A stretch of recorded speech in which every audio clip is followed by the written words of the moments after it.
वैभव लक्ष्मी व्रत कथा मराठी। वैभव लक्ष्मी व्रत कथा विधी मराठी। स्त्री आणि पुरुष कोणालाही हे वैभव लक्ष्मी व्रत करता येते। श्री वैभव लक्ष्मी मातेचे व्रत श्रद्धामय अंतःकरणाने व प्रसन्नतेने करावे आणि ते करताना इतरांचेही कल्याण व्हावे अशी भावना ठेवावी। पूजेचे साहित्य, पूजेची मांडणी, पूजा विधी। वैभव लक्ष्मी व्रत नियम। सुवासिनी स्त्रीने हे व्रत केले तर फारच चांगले। घरात सुवासिनी नसल्यास इतर कोणाही स्त्रीने किंवा कुमारिकेने हे व्रत केले तरी चालते। पूजा आपण स्वतः मनापासून करावयाची आहे। गुरुजींची आवश्यकता नाही। पूजा विधी पुढे दिला आहेच। एखाद्या अचानक आलेल्या अडीअडचणीने एखादा शुक्रवार करता आला नाही तरी चिंता करू नये। पुढील शुक्रवारी व्रत करावे आणि एकूण संख्या पूर्ण करावी। लक्ष्मी मातेची एकूण 8 चित्रे आहेत। त्या स्वरूपात पूजा करण्यापूर्वी मातेला वंदन करावे व श्रीयंत्राला वंदन करावे। शुक्रवारी व्रताच्या दिवशी उपवास करावा, म्हणजे उपाशी राहू नये। उपवासचे खावे किंवा दूध, केळी फलाहार करावा। संध्याकाळी पूजन झाल्यावर उपवास सोडावा। व्रत करणाऱ्या व्यक्तीला म्हातारपणामुळे, आजारी असल्यामुळे किंवा कोणत्याही कारणाने उपवास करणे जमत नसेल तर उपवास नाही केला तरी चालते। जे करावयाचे ते मनोभावे करावे। व्रत शास्त्रशुद्ध पद्धतीने करावे। व्रताची संख्या पूर्ण झाल्यास उद्यापन करावे।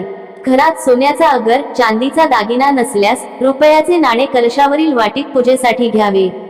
उद्यापनाच्या दिवशी 5 किंवा 7 कुमारिकांना आमंत्रण देऊन कथेत सांगितल्याप्रमाणे त्यांना लक्ष्मीचे रूप मानून त्यांचा सत्कार करावा। मातेच्या व्रताचे दिवशी शक्य तितके कमी बोलावे।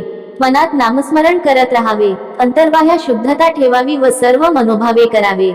वैभव लक्ष्मी व्रत विधी आणि पूजा कशी करावी।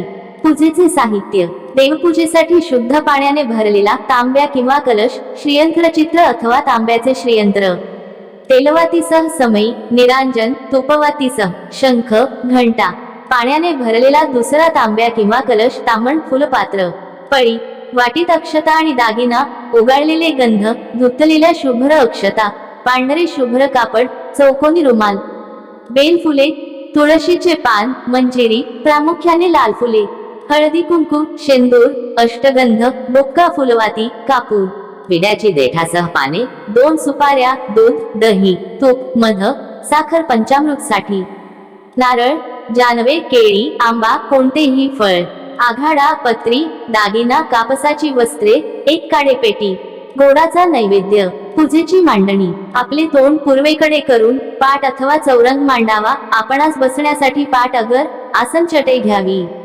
पाट पुसून त्यावर थोड्या तांदळाचे, मध्ये किंचित खोलगट असे राशीचे वर्तुळ करावे। तांदळाच्या राशीवर हळद कुंकवाने स्वास्तिक काढावे व त्यावर अष्टदिशांना हळदी कुंकवाच्या उभ्या रेघा मारलेला जलपूर्ण कलश ठेवावा। त्यात नाणे व सुपारी ठेवावी।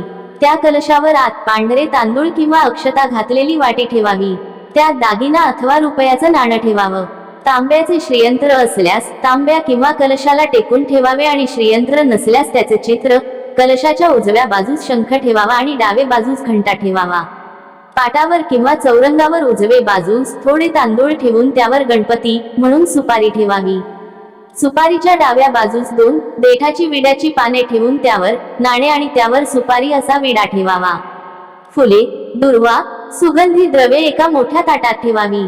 पंचामृत तयार ठेवावे। दूध, दही, तूप, मध, साखर इत्यादी पासून समई योग्य ठिकाणी लावून ठेवावी। धूप, उदबत्ती, निरांजन, कापूर आरती तयार ठेवावी। चौरंगापुढे रांगोळी काढावी, त्यावर हळदी कुंकू घालावे।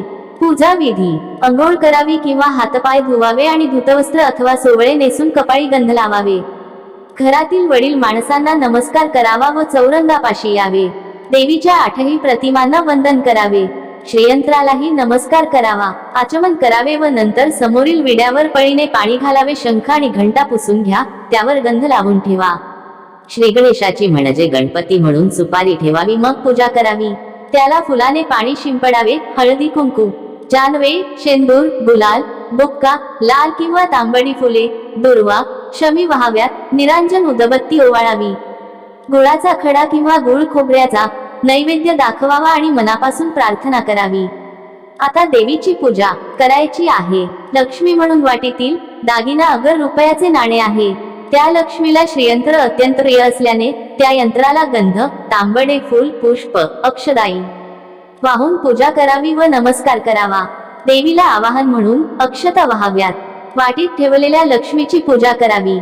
फुलाने पाणी शिंपडावे. नंतर विविध फुले, विशेषतः लाल फूल, अक्षदा, हळद, कुंकू, काजळ, अत्तर, दुर्वाई वाहावे. धूप, दीप, निरांजन ओवाळावे. गोडाचा नैवेद्य दाखवावा. कलशाच्या डाव्या बाजूस नारळ ठेवलेला असेल त्यावर पळीने पाणी घालावे. हे लक्ष्मी माते, माझी भक्ती गोड मानून तू आमच्या घरात वास्तव्य कर, अशी हात जोडून प्रार्थना करावी. पूजा पूर्ण झाल्यावर प्रसाद व भोजन घ्यावे.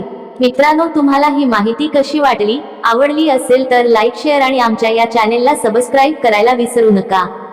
धन्यवाद.